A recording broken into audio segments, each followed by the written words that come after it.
Miyerkules ng gabi dito sa Holy Rosary Cathedral sa downtown Vancouver, isinagawa ang isang memorial service para sa mga biktima ng trahedya sa Lapu-Lapu Day.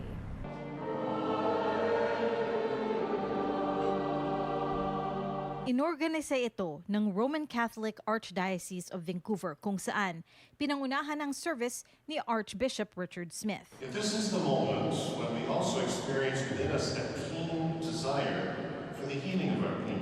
Nasa 100 miyembro ng komunidad ang dumalo sa service na inalala ang 11 kataong pumanaw noong April 26, 2025 matapos sagasaan ng isang SUV. Ilan sa mga nasa service dumalo raw sa festival noong nakarang taon. We all stand in solidarity with all those affected, whether it is the actual victims or the family. And so we come here to support, we pray for healing, na sana'y magkaisa tayo. By being here, we know that they will also know that they are not alone. We all grieve and there's a ripple effect to all of us, spiritually, emotionally, mentally, everything. I think it's just really beautiful that we're all gathered here today for that. Kasama sa mga dumalo, ang Filipino BC, organizer ng Lapu-Lapu Day Block Party.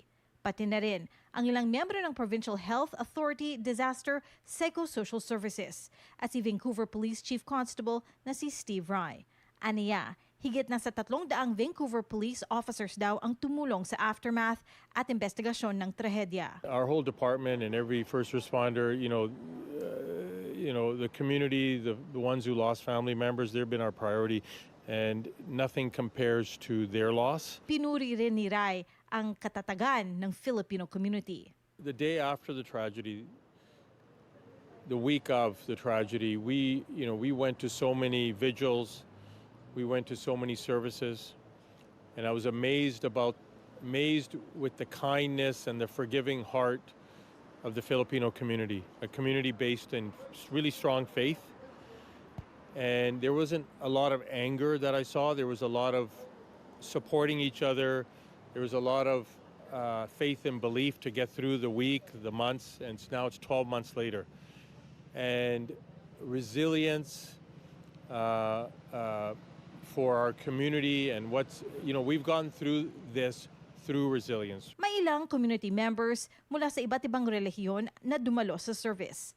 Kahit tahimik lamang ang memorial at hindi napuno ang mga upuan ng cathedral, buong pusong panalangin naman ang alay ng mga dumalo. We will overcome whatever tragedies. And we are always here to support them and to keep them always in our thoughts and prayers. Teresa Barrera, Omni News, Vancouver.